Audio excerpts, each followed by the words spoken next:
Madam, Dania madam, shall we start the program, madam? Okay, sir. All right, madam. Did you check the PPTs and all, madam? Did you check the PPT at all, madam? Yes, sir. Okay, Shall I? Yeah, rights are given to you. Already rights are given to you. Okay, sir. Please check it, then we will start the program. Okay, sir. Shall I share right now? Yeah, please share it. You are already given rights. Okay, sir. Yeah, visible, madam. It's visible. Make it full screen, madam. Okay, sir. Okay. Okay, madam. It is visible, madam. Okay, thank you, sir. We will start the program, madam. Thank you so much, madam. Thank you. Right, sir. Right, sir. Happy good evening to everyone. Today we are celebrating World Habitat Day by Institution of Engineers all over India, and Tiruchirappalli IE local Institute of Engineers local center is celebrating World Habitat Day in the theme that is mind the gap, leave no one and no unplaced behind.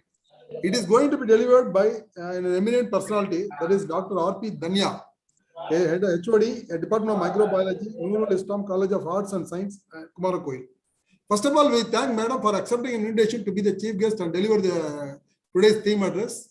Thank you, Madam, for coming and joining with us and going to deliver the theme address.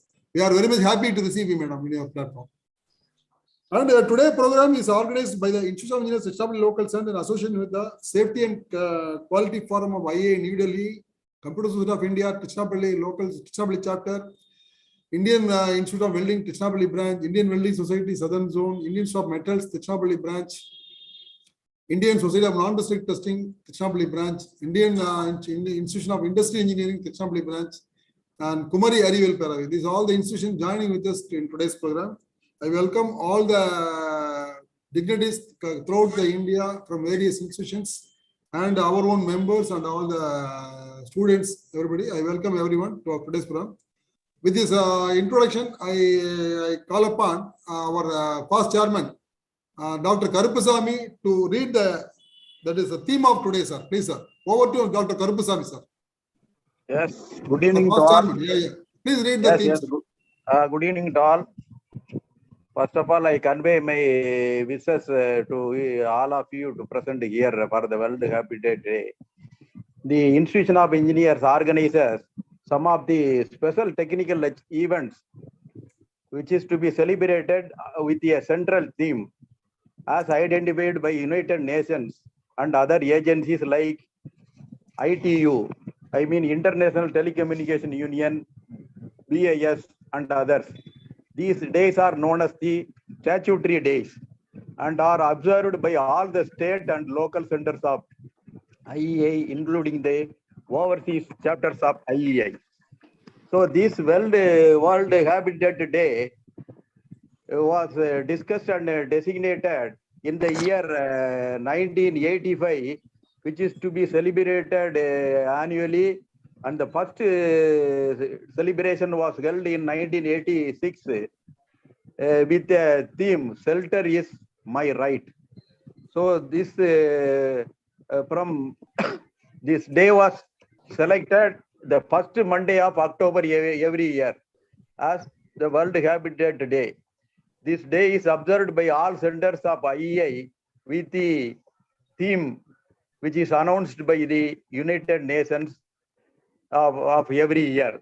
So accordingly, this year we are celebrating the first Monday of October, that is on 3rd October 2022. World Habitat Day significance. World Habitat Day is observed to advocate the basic right to shelter.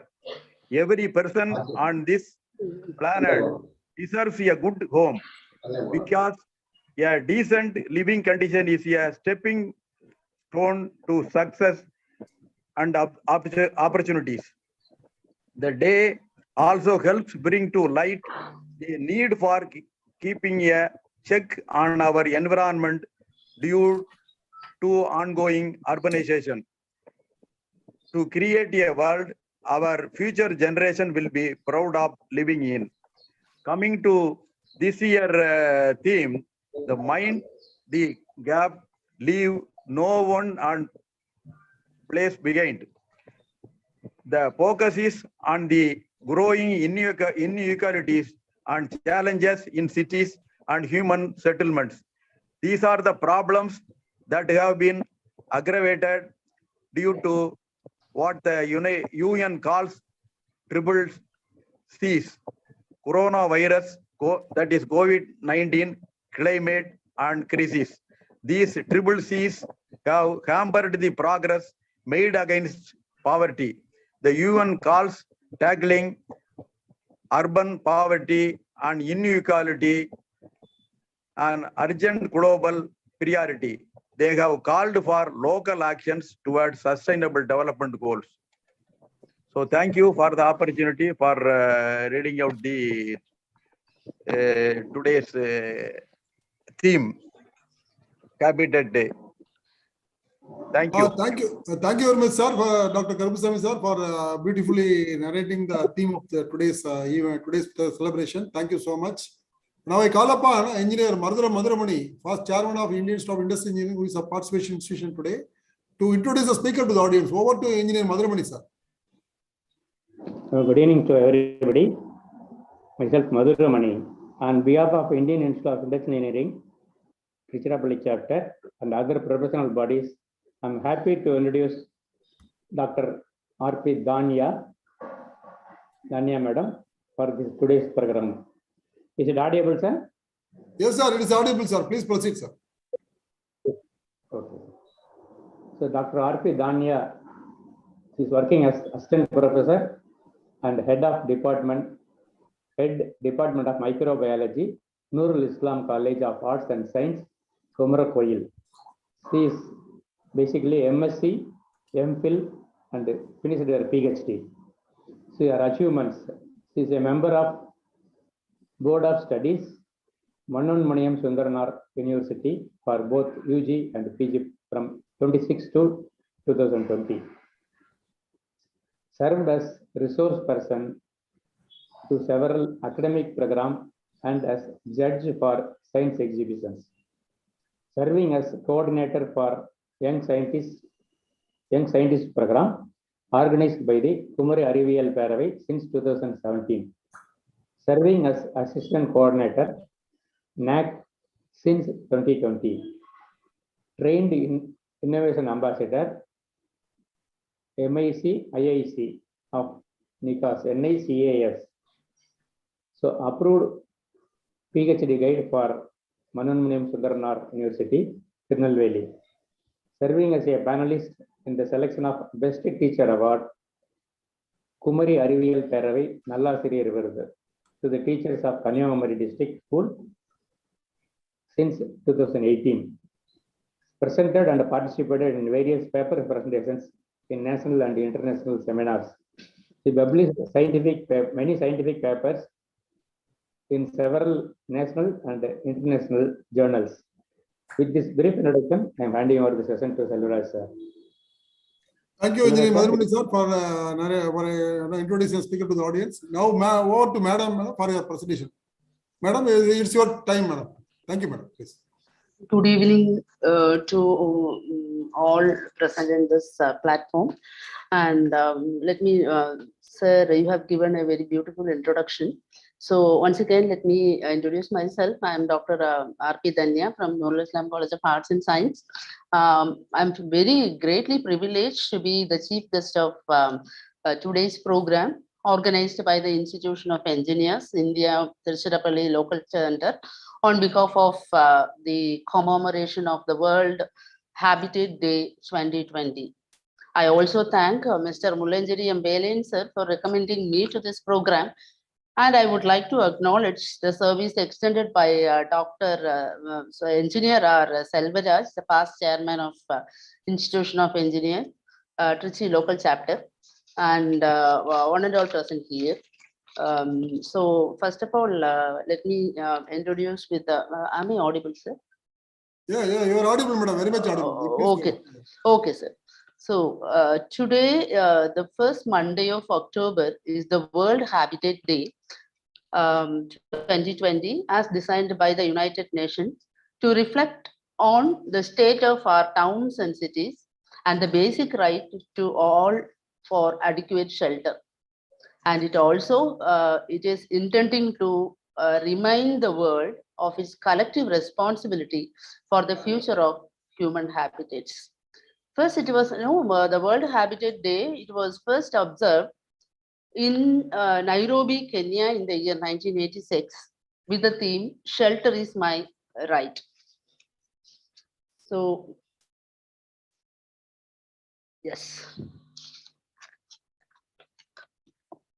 So actually, this caption that came in the Daily Star magazine, published yesterday, October 2022, that habitats are not just for humanity, but for life.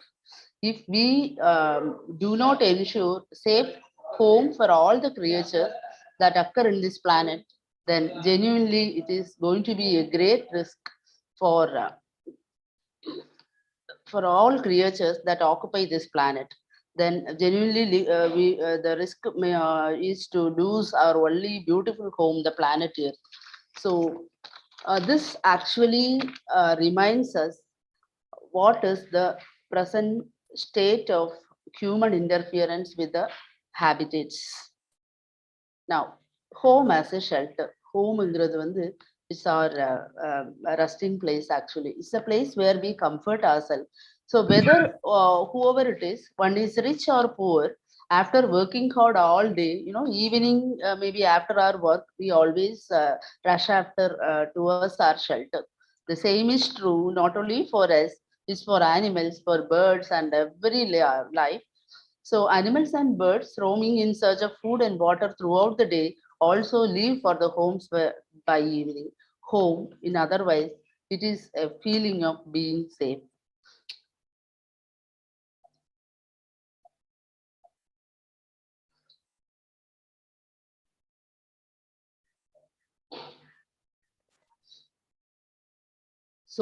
So what is a habitat? Habitat தமிழ்ல வாழ்விடம் சொல்லுவாங்க. So what actually is a habitat? Habitat is a particular location with certain features that support the biological life, including plants, animals, insects, microbes, which all coexist together harmoniously and share the same environment. So we know that if we consider our habitat is our home, and the buildings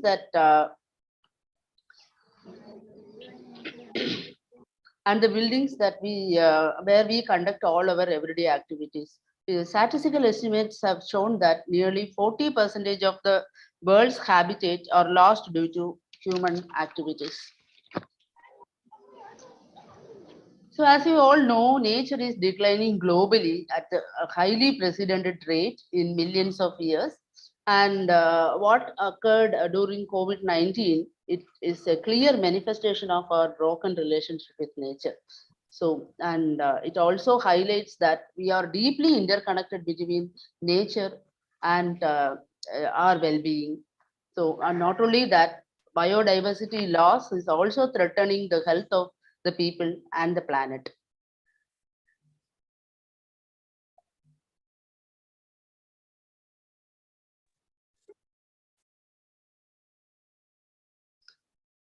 So importance of having a safe habitat. So climatic change, waste management, providing water for all have become a great concern today. Waste management, if it is not being done properly, see, management of cities is going to be in a great trouble. So if every city has a very good management, the waste management system, it will definitely give a positive impact of the environment, the public health, and the climatic change. So when you consider that is the estimate given by the World Economic Forum, 23% of the Earth's natural habitats could be gone by 2100. It's a great alert given to us. The habitat loss could accelerate at a level that brings about more rapid extinctions of already vulnerable species. And what are the reasons for that? Climatic change is going to be one of the reasons, and global food demand. So in the name of food production, we are completely destroying the agricultural lands, and the other human activities includes oil and gas exploration, commercial development, or water diversion, pollution. These are all the different factors that that is really putting a great input onto the environment. Now, major kinds of habitat loss. So there are various kinds or various types by which we are getting into the losing our habitat. So first thing is the habitat destruction. So what is habitat destruction is? So you know that habitat destruction means what? Deforestation is an example for habitat destruction. Then filling of wetlands is another example for habitat destruction. What is habitat fragmentation? So in the name of constructing new roads, in the name of constructing new dams and all, we are completely destroying the wildlife and forest or habitats and turning into roads and others. So that is what called as habitat fragmentation. So the habitat degradation means what? Due to the some invasive species, and by polluting, plastic accumulation and all, we are degrading our habitats too. Then, so next. And as you all know, Worldwide Fund is one of the world's largest and most experienced independent conservative organization. So there are around 5 million supporters, and it is actually a global network which is active in more than 100 countries. So what is the mission of this Worldwide Fund? It is to stop the degradation of the planet's natural environment and to conserve the world's biological diversity, ensure the use of renewable natural resources in a sustainable manner. These are some of the mission carried out by the Worldwide Fund, the World Life Fund. So next, moving on to the UN. According to the United Nations, at least 1/3 of the global urban population suffers from inadequate living conditions. So what are the inadequate living conditions? The first thing is the lack of access to basic services. The basic services are drinking water facility, sanitation, waste recollection and transportation, then low structural quality of shelters, overcrowding of people, dangerous locations, that is people living in dangerous locations like floodplains, volcanic region, and in insecure tenure. So insecure tenure is what that is living in places where there is illegal occupations. So that is what we call as insecure tenure. So in the year 1985, United Nations has designated the first Monday of October every year as World Habitat Day. So what for? That is, it is to reflect on, it is to keep us remind that the condition of our towns and cities are not in a position that is, it is not adequate, it is not providing adequate facilities for all the people. There is still existing inequalities, and also it reminds us that there is a collective responsibility for all the people about the future of the human habitat. Then in the year 2022 World Habitat Day, that is what we are commemorating today, that is under the theme Mind the Gap, Leave No One and Place Behind. It looks at the problem of the growing inequality and challenges in the cities and towns. And this is what already in the introduction side, one of the organizer have explained that. Then coming into urbanization. What is urbanization? So you know that the migration of people largely from rural area to urban area, that has happened from some few years back, and 56% of the statistics have shown that 56% of the world's population, around 4.4 billion inhabitants, are living in the cities. By 2050, if the urban by 20 by 20 by 2050, if this is the position, urbanization is going to be doubling in size, and it is like, around 7 out of 10 people in the world is going to live in cities. Almost a 500 million urban residents are living in the coastal areas. Out of the 136 biggest coastal cities, there are 100 million people living in coastal areas, and 20% of their population, and around $4.7 trillion assets are exposed to coastal floods. So around 90% of the urban expansion in developing countries is in hazard-prone areas. So hazard-prone areas, as there's another flood plains, and the areas which are going to be highly prone to earthquakes and other natural disasters, and which are, the problem is that the cities are built through informal and unplanned settlements. So that is why these kind of problems are all going to exist. Then, so these are some of the pictures showing the overcrowded cities, then cities with that is, there is improper sanitation and poverty and inequalities, and all that exists in the cities and towns of different parts of the world. COVID-19 impact. So the disruptive nature of this COVID-19. So what has happened a few years back, for the past 2-3 years, it is just a reminder for us that we need to be prepared for unpredictable situations in futures. Every cities across the world were totally unprepared. So this situation, that is the occurrence of this COVID-19, had given us the reminder that we are totally unprepared for the magnitude of any economic and social impacts of the pandemics that are going to occur in future. So the pandemic has revealed that there is an amplified long-standing weakness in the structure of every cities that are being constructed, and it is in such a way it has resulted in a disproportionate impact on the vulnerable population and also in the marginalized groups. So the key lessons that we have learned out of the COVID-19 is that urban areas must invest in preparedness, and it also requires we have to develop the economic, social and environmental and institutional resilience to respond to the wide range of the shocks that come to us, and also including the contingency plans for the most vulnerable groups.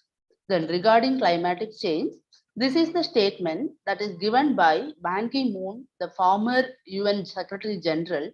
So this actually alerts us about the climatic change and its devastating effects. So according to him, in the decades to come, it may take make hundreds of millions of urban residents, or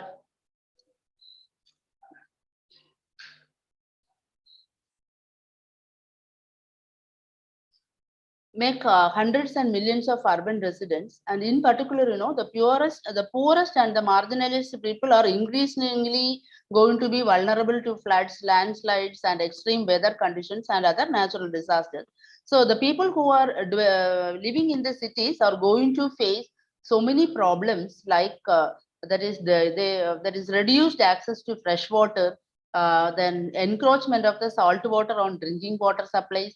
And these are, see, even though these are the forecast made by the science, yet we should be very well prepared with determination and solidarity to face such problems in near future.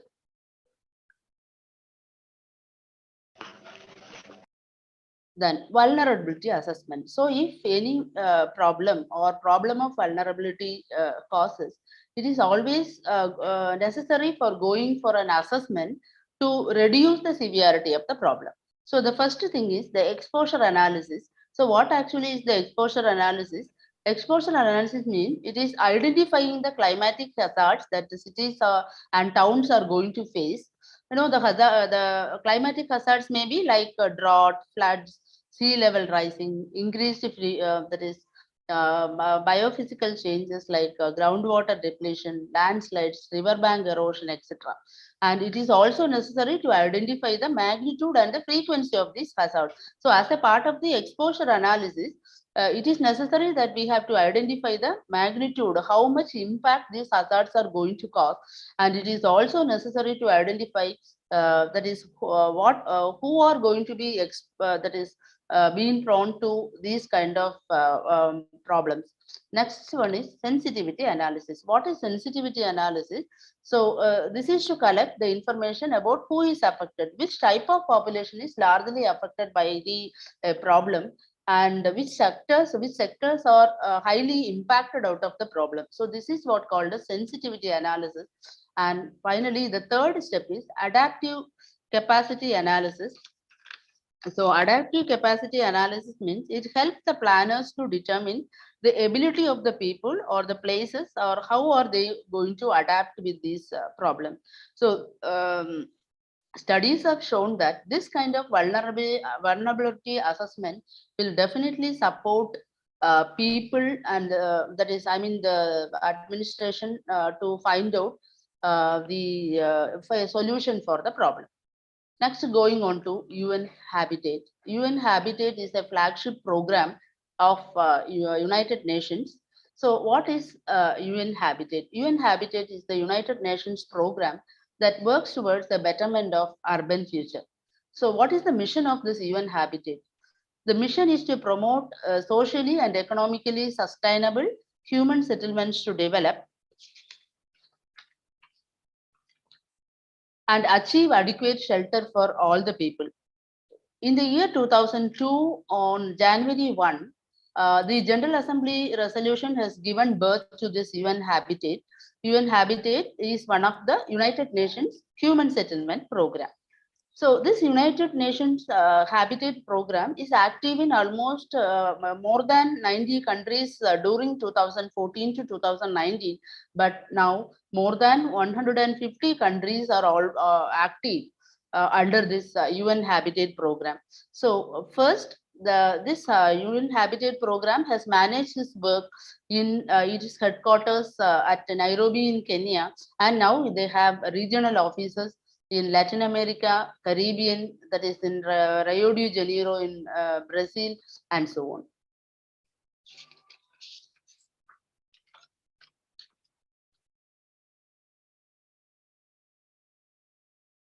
So next, who is left behind? So already the theme is mind the gap, leave no one left behind. So who is going to be left behind?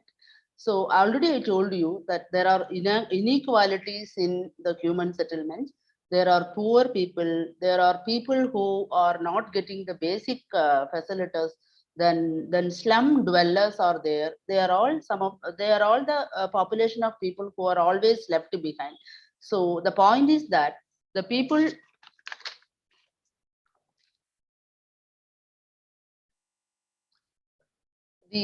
people who are left behind are the people who have lacked the choices and opportunities to benefit in the development progress. See, and also all the people who are living in extreme poverty can also be considered as left behind.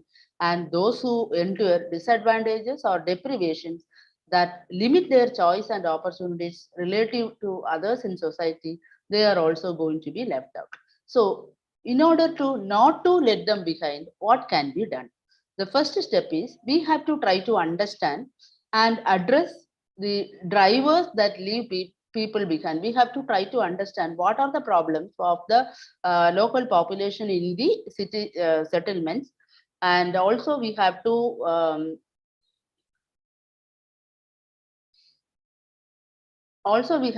collect the information related to the disaggregated data and the people driven information that also has to be collected, and we also have to track the people and the cities and towns where inequalities exist. So these are the three means by which we can try to bring up the people and not to let them behind. Next, Global Urban Observatory. Global Urban Observatory, it is one of the specialized statistical unit which is in charge of the global monitoring of the habitat. So this is one of the, it is also another flagship program of the flagship program of the UN Habitat. So what is the main responsibility of this Global Urban Observatory? That is, it always take the responsibility of finding out the building capacities of the national government and also establishing local, regional and the global mechanism for urban monitoring, supports data collection for urban indicators like covering economic, environmental, social, health, transportation and any other urban data, and also they analyze the data and regular dissemination of the urban data. They also join hands with the monitoring of the new urban agenda and the sustainable development goals related to the human settlements.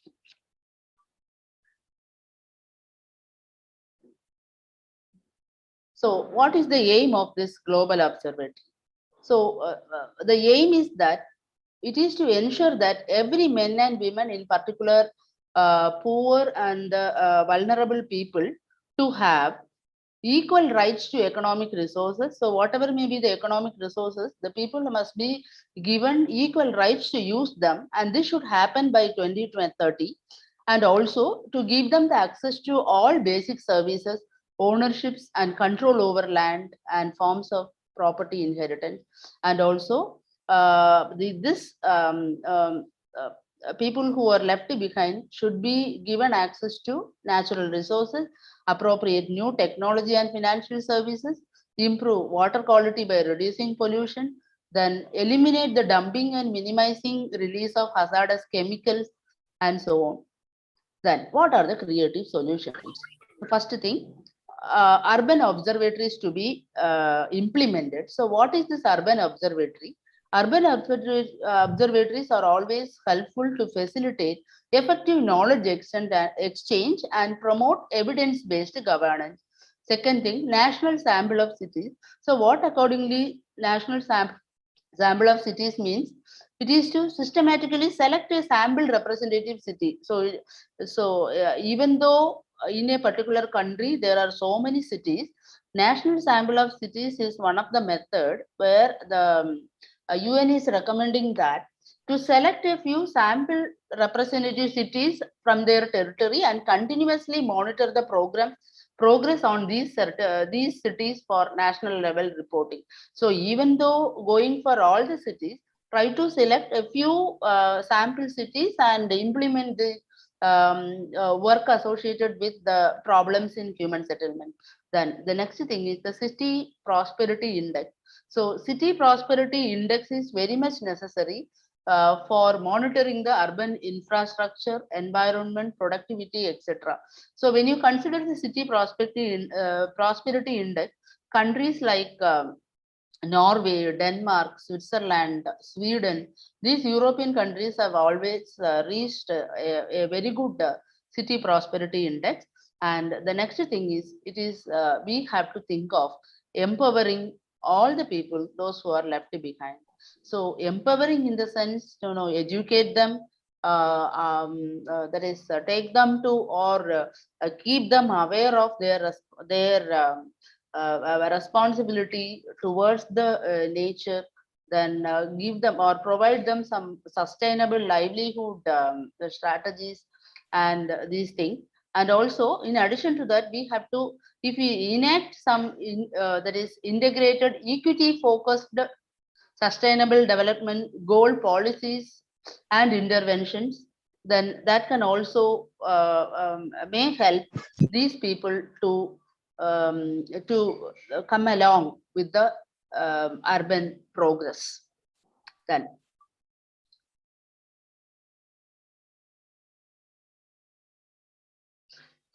next, let's go moving on to the ways towards the sustainable development, how to reduce inequalities.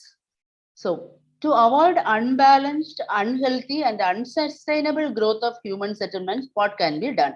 First thing, we have to promote land use patterns that minimize transportation demand. So that is the most important thing that we have to do. It is to promote the land use patterns. So land use patterns has to be completely changed, and save energy, and save energy is another mission. Then appropriate urban density and mixed land use guidelines should be enacted. So that is very important. So within a limited space, the density of the urban population should be determined in such a way that to avoid overcrowding. The next thing, national, sub-national, and local policies and development plans should be carefully re-examined. Then it is also necessary to ensure optimal land use and geographically better balanced economic development, including the protection of indispensable agriculture. So these are some of the ways for sustainable development. Another thing, for environmentally sustainable, healthy, and livable human settlements, what can be done? So create a better environment, public health, and well-being. So it is very necessary that we have to control the environmental causes for poor health. And children, as we know that children are very particularly vulnerable to harmful urban environment, they must be protected. Children must be protected from this vulnerable, harmful urban environment. So as a measure of it, we have to prevent ill health. We have to implement more, that is public health centers to take care of the medical treatment and care to be given to the poor people. Next, it is also important that we have to implement some environmental policies to support the effective management systems and plans of actions.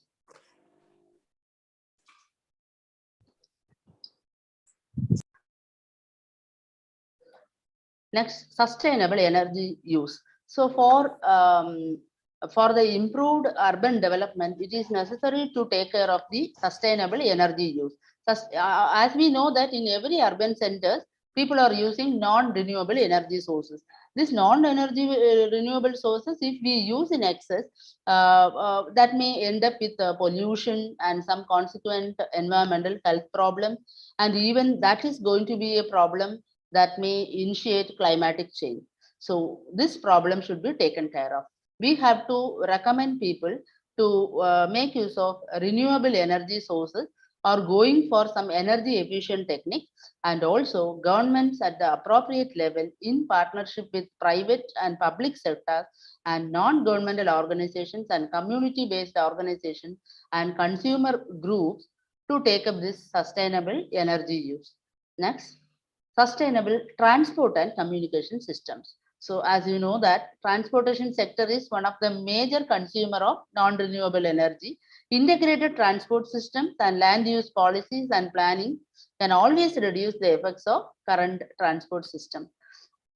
See, people living in poverty, women, children, youth, and old persons, and people with disabilities, they are all going to be disadvantaged by the lack of sustainable transportation systems. Then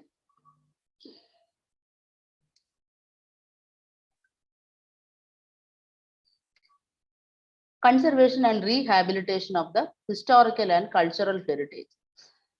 This is another one of the method or step towards sustainable development.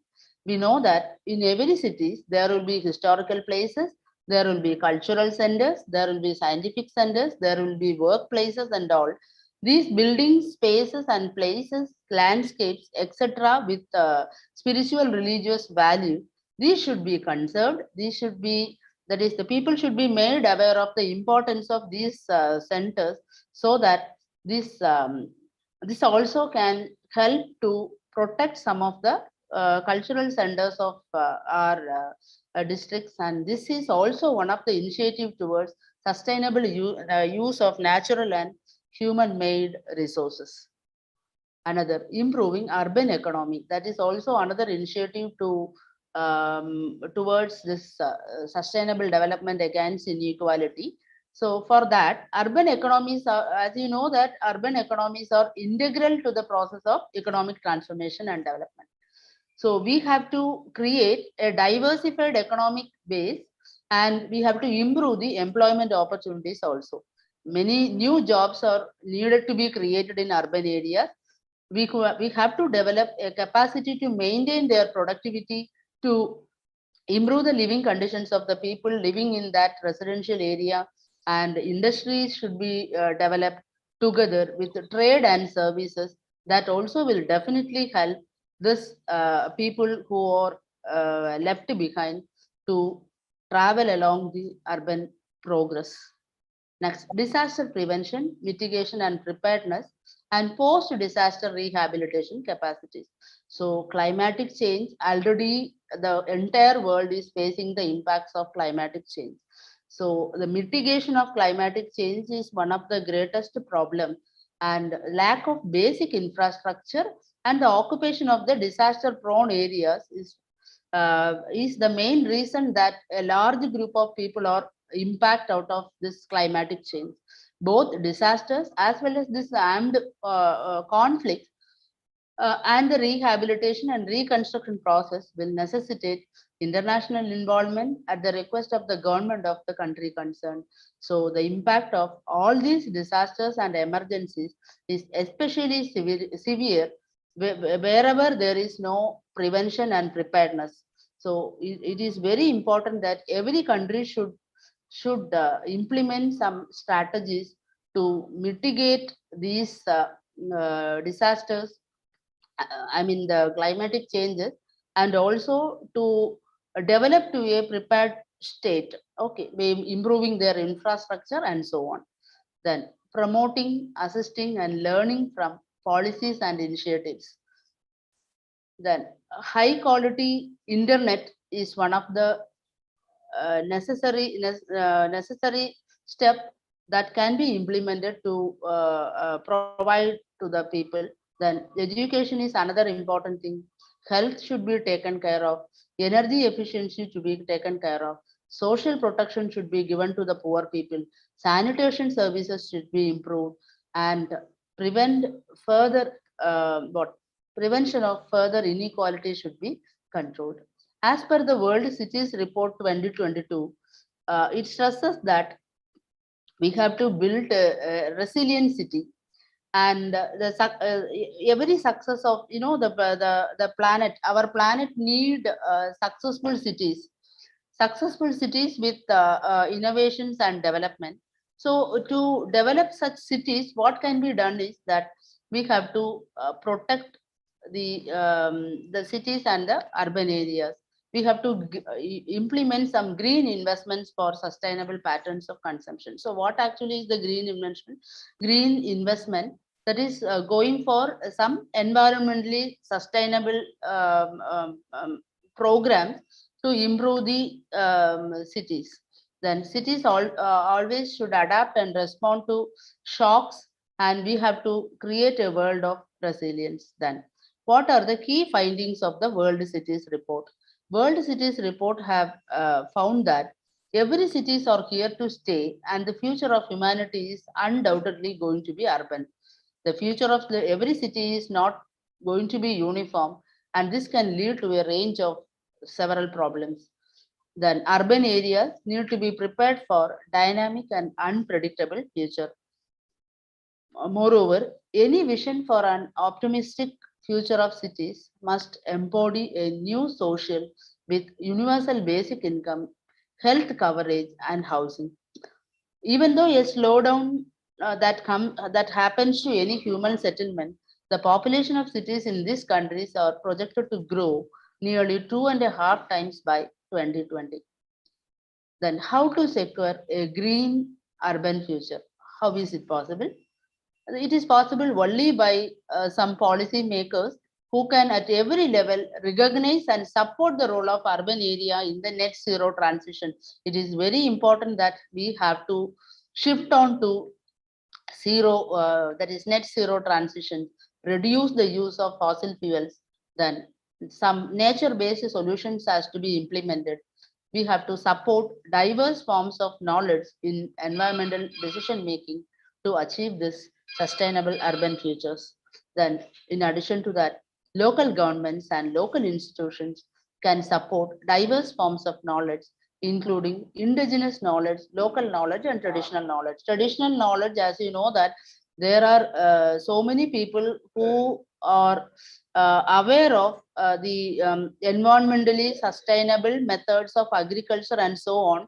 These also has to be blend with the every urban development programs. Next, finally, I would like to conclude that it is always very simple to talk about transformational change, but how is it possible? How will we, as a member of the modern city, could make it as a reality? It always requires a concerted effort on a worldwide scale. It is not possible by a single man initiative. See, we have seen during the Chennai floods what happened due to the poor urban planning of the city. And we have also seen what happened during the floods in Mumbai, Bangalore, and so on. So these are all problems that we have faced, we have experienced facing during certain disaster condition due to poor urban plannings and human settlements. So by taking these experiences into account, we have to go for so many other initiatives which will enhance so many conservative measures. Adjustments to the way we produce and consume our land. So our land consumption patterns at present is not healthy. We have to go for a change in the land consumption pattern and our food and energy consumptions also. Global citizens, governing bodies, business executives all have to pay equal importance to look after the problems faced by every human settlements in cities and towns, and we have to look after the people who are all being left behind.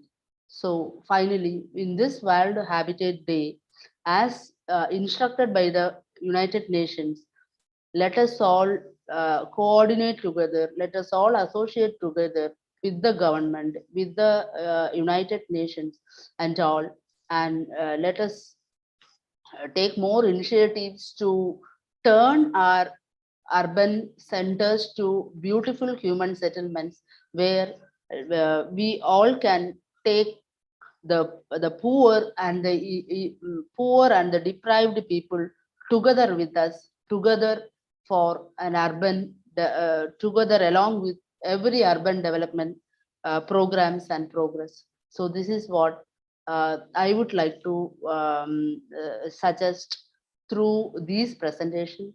And now I thank all the participants in this platform who have patiently listened, and you have given me a very cooperative environment that I haven't faced any kind of disturbances. And my special thanks to all the organizers and every members in this platform who have listened to this explanation. And thank you one and all, and happy World Habitat Day.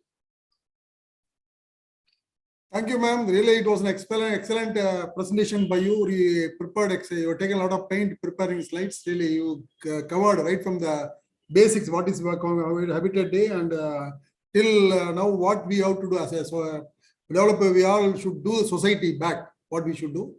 Really, we will all put our efforts to make this World Habitat a theme, madam. Thank you so much. Really, it was excellent session. Thank We you. enjoyed your session. Thank you so much. Thank you, Now sir. there are some questions from the chat. Just I'll read out. Just you can answer. Then we'll go to the other persons who are asking the questions. Huh? Yes, sir. That Dr. Wesley Pereira is asking Dr. Danya, what is your opinion on the effectiveness of nature-based solutions for tackling climate change? Could you share any case study like that? He is asking.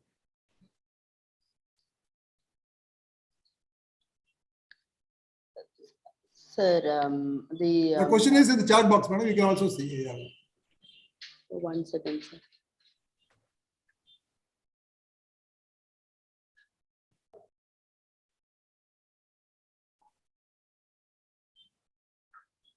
Chat box.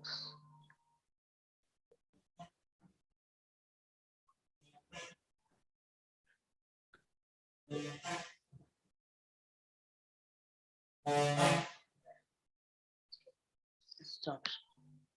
1 second, sir. The program is organized by the Engineers Established Local Center. Yes, good evening to Sir, all. please read the Yes, things.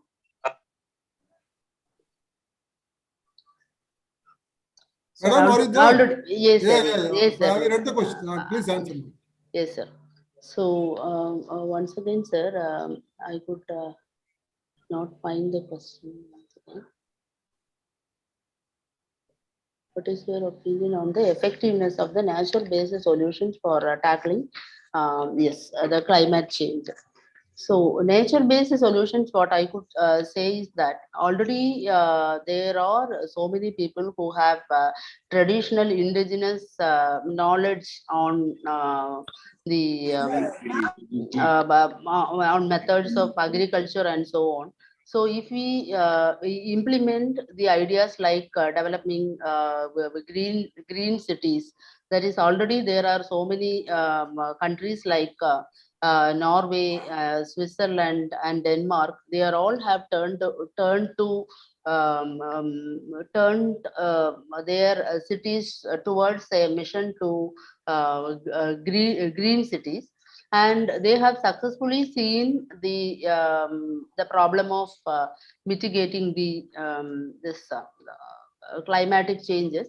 See, the climatic changes cannot be completely solved, so their impacts can be very well reduced. So if we have a very proper urban planning with this nature-based solution, definitely the impact can be solved. See, what happened during the Chennai floods and all, the actual problem is that people have filled up the wetlands and they have constructed buildings over there, but the way for the rivers and streams should be let in such a way so that the problem of floods occurring in such areas can be very well reduced. And this even is what is it's an evidence-based thing that when we implement some natural-based solutions, definitely the severity of the disasters that impact the people can be very well reduced.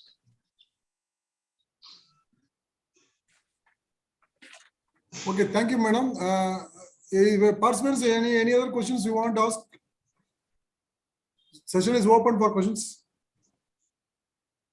See, myself, Muriasa Pandian, Honorary Secretary, Usur Local Center. Session is excellent, Okay. but are we working in a correct direction? That is a big question mark. Because government has told that net zero carbon emission we will be able to do by 2070 only. Yes, sir. Yeah, So, that is a big. yes, That is the first point. Second, they are talking about 5 trillion GDP and other things. Whether this will all going to help us to tackle these problems, that is my big challenge. even United Nations have opened up every problems that the cities and the world, entire world is going to face to the every administrative and government organizations. But it is all the initiatives. So whether we are in the right track is another question, because change, there is a certain change, no? The awareness what we are creating will definitely will reach the people, so that at a gradual level, maybe we will achieve. So let us have hope that we will reach the target. See, one session now in the sea, 11 kilometer depth, we have seen one plastic cover, polythene cover. How it is reaching in the one sea, no? Yes, They identified 11 kilometer depth yes, of the sea, no? They identified plastic cover.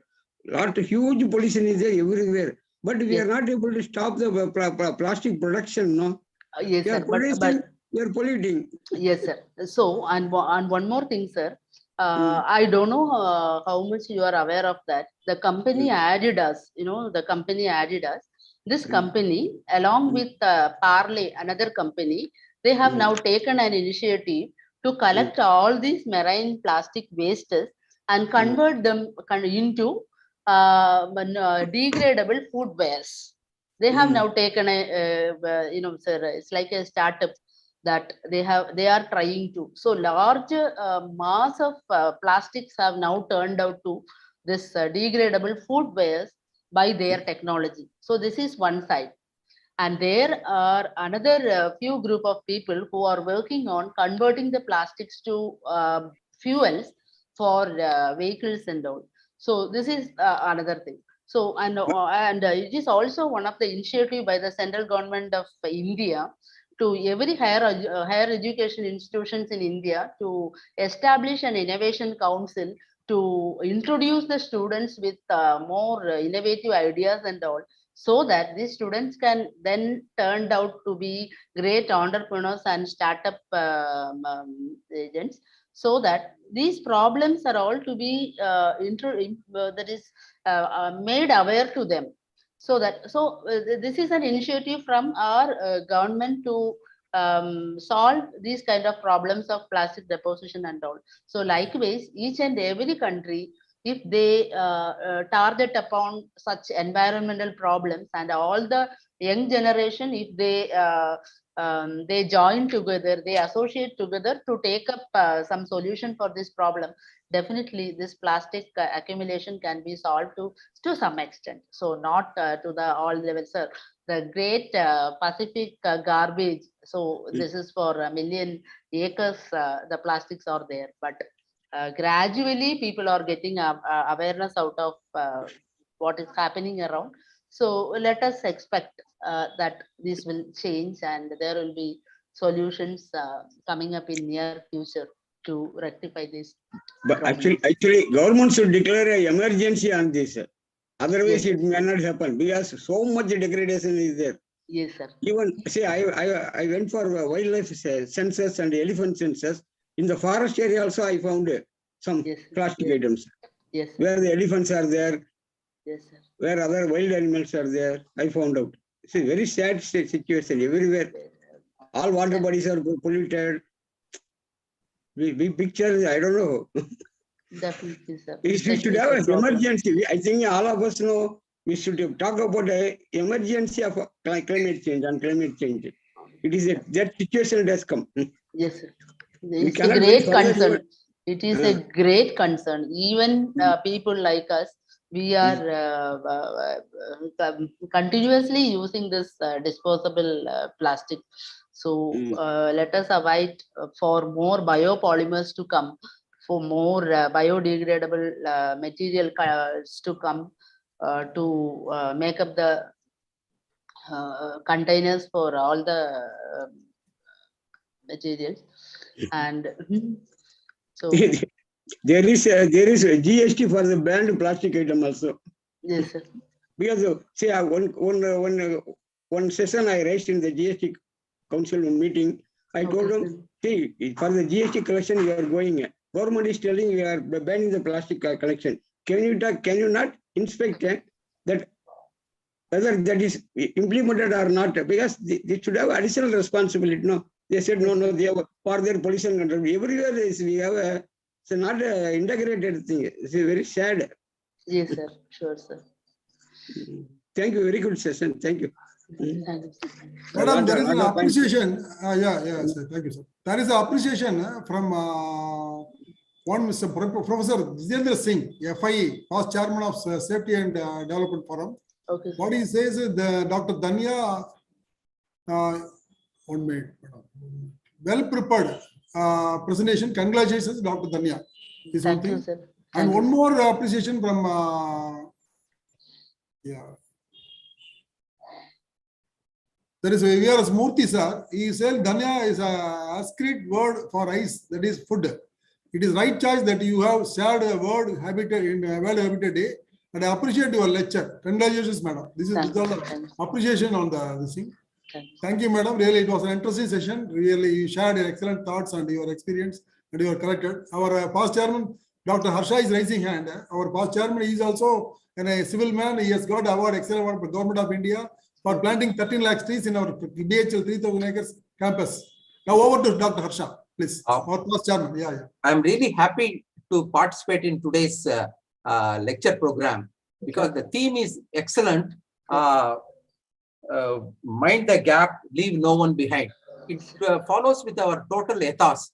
Sarve jana sukino bhavantu. In Tamil we say Vazhga Vaiyakam. We have got to include in the development not only the human being, all the other inhabitants of this thing. The theme is excellent, and Professor Danya has done a wonderful job. As regarding the solution, she has outlined many of the solutions that are possible, but it's a Himalayan task to achieve these things because the climate change, net carbon emission, and all these things to come back, it is really going to be very, very difficult. And one thing is certain, this climate change is going to affect the poor. It is going to be harsh more on the poor and the underprivileged people. And it's a Herculean task to overcome and achieve the motto of this habitat.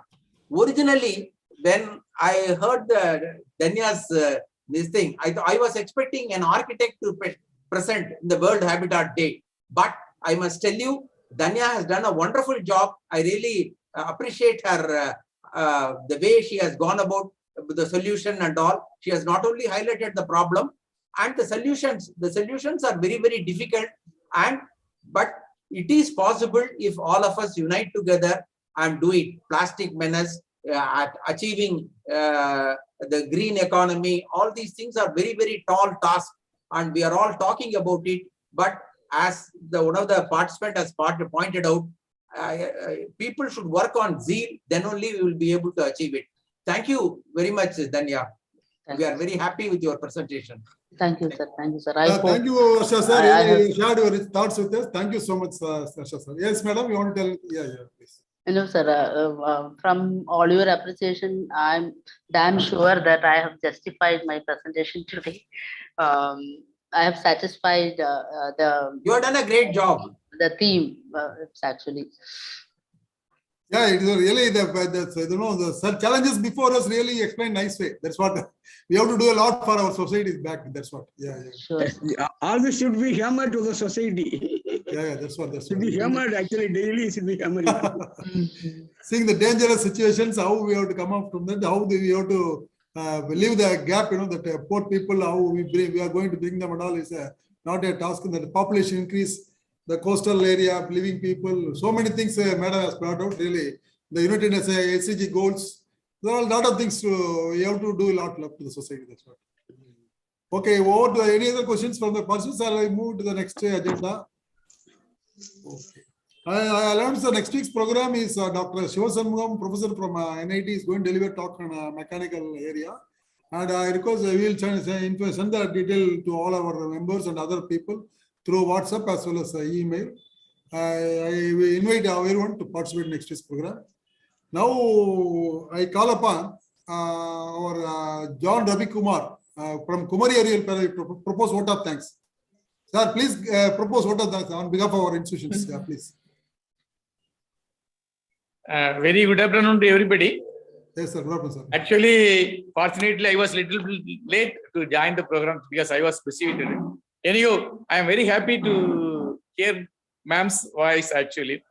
So we got quite often we used to have her presentation in our forum, at least once in 3 months or like that.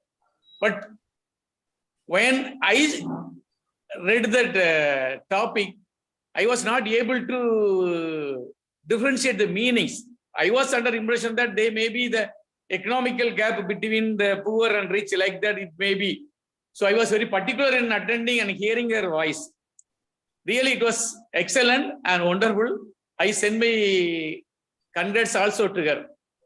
Moreover, this platform, IEI, when whatever subjects, since I am a paramedical man, I may not be much interested on your engineering subjects, but still whatever is common interest and whatever is related to our area, I used to attend.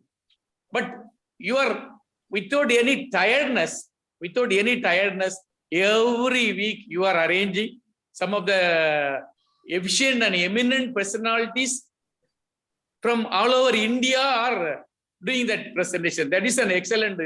I should congratulate you and appreciate every one of the members of IEI, especially the Tiruchirappalli chapter. Moreover, last time actually I could hear from our Dr. Subramanian sir also. He was also one of our member in our forum. So today's meeting was well attended and appreciated by so many members of your forum. So I thank every one of you, especially Mr. Selvaraj sir, who is instrumental and who is tirelessly and every time he reminding and everyone to attend the meeting, not once, at least 2-3 times he sent messages. So I thank you, sir, for inviting me also to attend this meeting. And I appreciate and thanks all the members who has attended this meeting. And maybe some of you may not be in because of so many reasons, might have missed that chance also. So I hope they will be also attending the next meeting. And once again, I thank Dr. Danya. It's an excellent, and it was almost after introducing her this topic only I could hear that, because I was not attending your area, topic when you introduced the topic. So once again, I thank you, Dr. Danya, and all the members of IEI, and especially Mr. Selvaraj also. Thank you, sir. Thank you, John Ravi Kumar sir. Really, we actually enjoy ourselves participating in all our programs. We welcome you to all our future programs. We will send the link to you. We send your friends and other people. Really, we are doing it for the past 3 decades, sir. Not only now. For the 3 decades, we did it in a physical mode. So good. After the pandemic, we switched over to virtual mode. This is 148th program, sir, for information. And we are going to continue. Even next year, we are planning physical mode. And we are going to make it hybrid to people all over India, all over world to attend. So both ways, whether speakers can be from everywhere in the globe and participants can anywhere in the globe, and physical people in the local also can participate physical mode. This is what our plan. We welcome you. We will continue this service to you. Our aim is to bring the emerging technologies, emerging thoughts to our all our members, all our students, all our professors, all our society at large. That's what our aim. We are joining with the Kumari Paravai to do a lot of. We are particularly we have to thank our Vellayan sir for helping identifying the best speakers in this area. Yourself, Madam Danya, so many people. Actually, we enjoyed from you people support. We are able to do in a better way. We are looking forward to associate in the future also. Thank you so much. Another Yes, another thing, sir, I should specially thank Selvaraj sir, because you have given me enough time to prepare. That is the case that this presentation has came out in this way. Because if it is a 1 or 2 day initiatives, definitely I cannot have reached to this extent. So you have given me really a very good time to search for the content, prepare, study myself, and learn things and to execute well. So that is the. Thank you, madam. You have done such justice to the topic, madam. Really, you have done excellently. We enjoyed your topic actually. My plan is once well ahead of 3 months, I plan all our programs. Even 6 months also I plan. That's what earlier information I give it to our speaker, our chief guest and all. Thank you so much, madam. Really, it was an interesting program. Thank you. With the permission of all, Murthy sir, thank you so much for participating. John Ravi Kumar sir, and Murugesan Pandian, Lakshmanan, our Magarasan sir from Kovai has joined, and Jayalakshmi madam, Praveen, and Sivaram, Wesley Pereira, our Madhumani sir, Vellayan sir. Thank you so much, Trisha, everybody. Good wish you with all your permission. Shall we say goodbye and good night to everyone? Goodbye. Good night. Thank you so much for joining with us. Thank you so much. Thank you, madam, for sparing Yes, your sir. valuable Thank- time. Thank you, Good night, John everyone. Devi Kumar sir. Thank you, Valen sir. Thank you. Thank you, all members of IEI. Thank you. Good night, everyone. Good night, everyone. Sir. Thank you. Thank you. With the permission of all of you, we will close the program. Thank you. Good night, everyone. Good night.